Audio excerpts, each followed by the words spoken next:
Murder case ನಡೆದಿತ್ತು, ಅದಕ್ಕೆ ಸಂಬಂಧಪಟ್ಟಂಗೆ ಆರೋಪಿಗಳು ಏನಾದರೂ ಅರೆಸ್ಟ್ ಆಗಿದ್ದಾರಾ ಅಥವಾ ಯಾರು ಏನು ಅನ್ನೋದೇನು ಮಾಹಿತಿ ಸಿಕ್ಕಿದೆ?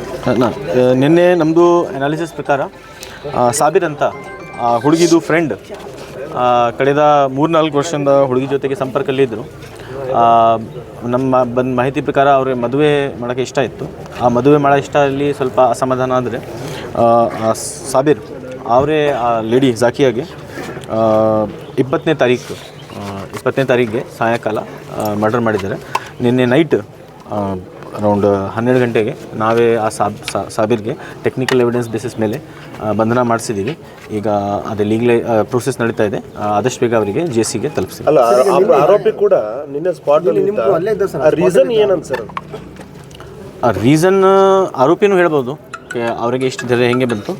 ಬಟ್ ನಾವೇ ಫಸ್ಟ್ ನಮಗೇತು ಸುಮ್ಮನೆ ಯಾರಿಗೆ ಹಿಡಿಯೋಕ್ಕೆ ಆಗಲ್ಲ, ಎವಿಡೆನ್ಸ್ ಬೇಸಿಸ್ ಮೇಲೆ ನಾವೇ ನಮ್ಮ ಕಾರ್ಯಾಚರಣೆ ಮಾಡ್ತೀವಿ. ಸೊ ಅದು ಎವಿಡೆನ್ಸ್ ಸಿಕ್ಕ ತಕ್ಷಣ ನಾವೇ ನಮ್ಮ ಕಾರ್ಯಾಚರಣೆ ಮಾಡಿಸಿದ್ದೀವಿ. ಅದರ ಪ್ರಕಾರ ಆರೋಪಿಗೆ ಸೆಕ್ಯೂರ್ ಆಗಿದೆ.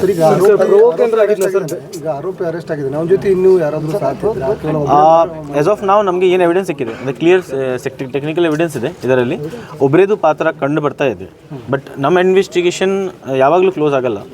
ಈವನ್ ಚಾರ್ಜ್ ಶೀಟ್ ಆದಮೇಲೆ ನಮ್ಮದು ಎವಿಡೆನ್ಸ್ ನಮ್ಮದು ಕ್ಲೋಸ್ ಆಗಲ್ಲ. ಯಾವಾಗ ನಮಗೆ ಏನಾದರೂ ಎವಿಡೆನ್ಸ್ ಸಿಗ್ತಾರೆ ನಾವೇ ಓಪನ್ ಇದ್ದೀವಿ. ತಮ್ಮ ಹತ್ರ ನಾನು ಪಬ್ಲಿಕ್ಗೆ ಅಥವಾ ಯಾರು ಏನು ಮಾತಾಡ್ತಾ ಇದ್ದಾರೆ ಅವರಿಗೆ ವಿನಂತಿ ಇದೆ, ತಮ್ಮ ಹತ್ರ ಏನು ಎವಿಡೆನ್ಸ್ ಇದೆ ದಯವಿಟ್ಟು ನಮ್ಮ ಇನ್ವೆಸ್ಟಿಗೇಟಿಂಗ್ ಆಫೀಸರ್ ಹತ್ರ ಬನ್ನಿ, ನಮ್ಮ ತನಿಖಾಧಿಕಾರಿ ಹತ್ರ ಬನ್ನಿ, ನಾವೇ ಪರಿಶೀಲನೆ ಮಾಡ್ತೀನಿ. ಅದರ ಬೇಸಿಸ್ ಮೇಲೆ ಅಗತ್ಯ ಕ್ರಮ ತಗೊಳ್ತೀವಿ. ಮರ್ಡರ್ ಮಾಡೋಕ್ಕೆ ಏನಾದರೂ ಬೇರೆಯವ್ರು ಯಾರಾದರೂ ಹೇಳ್ಕೊಟ್ರಾ ಹಿಂಗೆ ಮಾಡಿ? ಈಗ ಸದ್ಯಕ್ಕೆ ನಮಗೆ ಏನು ಎನ್ಕ್ವೈರಿ ಆಗಿದೆ ಅದರಲ್ಲಿ ಇಬ್ಬರು ಮಧ್ಯದಲ್ಲಿ ನಡೆದ ಘಟನೆ ಇದೆ. ಆವಾಗ ಸ್ಪಾಟಲ್ಲಿನೂ ಇಬ್ಬರು ಇದ್ದರು ಯಾವಾಗ ಇದು ಕೊಲೆ ಆಗಿದೆ. ಸೊ ಇನ್ನೂ ಫರ್ದರ್ ನಮ್ಮದು ಇನ್ವೆಸ್ಟಿಗೇಷನ್ ಆನ್ ಇದೆ. ಸ್ಟಿಲ್ 24 hours ಆಗಿಲ್ಲ, 24 ತಾಸು. ಫಿಕ್ಸ್ ಆಗುತ್ತೆ ಸರ್ ಇಬ್ಬರದು? ಮೇಲ್ನೋಟಕ್ಕೆ ಅಂದರೆ ಮಾಹಿತಿ ಇದೆ ಕೆ ಮದುವೆ ಫಿಕ್ಸ್ ಆಗಿತ್ತು. ಎಂಗೇಜ್ಮೆಂಟ್ ಬಗ್ಗೆ ನಮಗೆ ಮಾಹಿತಿ ಇಲ್ಲ. ಸ್ಪಾಟಲ್ಲೇ ಮರ್ಡರ್ ಆಗಿದ್ದು ಸ್ಪಾಟಲ್ಲೇ ಇದನ್ನು ಮಾಡಿದ್ದಾರೆ ಅಂತ ಅದು ನಾನು ಹೇಳಲ್ಲ, ಇನ್ವೆಸ್ಟಿಗೇಷನ್ ಪಾರ್ಟ್ ಇದೆ.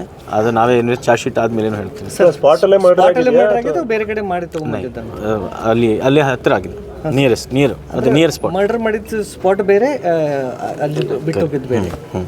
ಇಂಟರ್ಕೋರ್ಸ್ ಏನಾದರೂ ಆಗಿದೆ? ಮೆಡಿಕಲ್ ಎವಿಡೆನ್ಸ್ ಅಲ್ಲಿ ನಮ್ಗೆ ಏನೂ ಸಿಗಲಿಲ್ಲ. ಅದು ಮಾತಾಡಿದ್ದೀನಿ ಡಾಕ್ಟರ್ ಜೊತೆಗೆ. ಆ ಥರ ಮೆಡಿಕಲ್ ಅಲ್ಲಿ ನಮ್ಗೆ ಏನೂ ಸಿಗಲಿಲ್ಲ. ಬೇರೆ ಹುಡುಗಿ ಜೊತೆ ಏನಾದರೂ ಅಫೇರ್ ಇದ್ದಕ್ಕೆ ಏನಾದರೂ ಹಿಂಗಾಯ್ತಾ ಸರ್?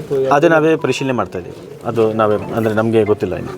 ಸರ್, ಇನ್ನೊಬ್ಬ ಆರೋಪಿ ಚಿಕ್ಕೋಡಿಯಲ್ಲಿ ಅರೆಸ್ಟ್ ಆಗಿದ್ದಾನಂತ ನಮಗೇನು ಮಾಹಿತಿ ಬಂದಿಲ್ಲ. ಅದರ ಪ್ರಕಾರ ತಮ್ಮ ಹತ್ರ ಇದೇ, ದಯವಿಟ್ಟು ನನ್ನ ಹತ್ರ ಬನ್ನಿ, ನಾನು ಪರಿಶೀಲನೆ ಮಾಡ್ತೀನಿ.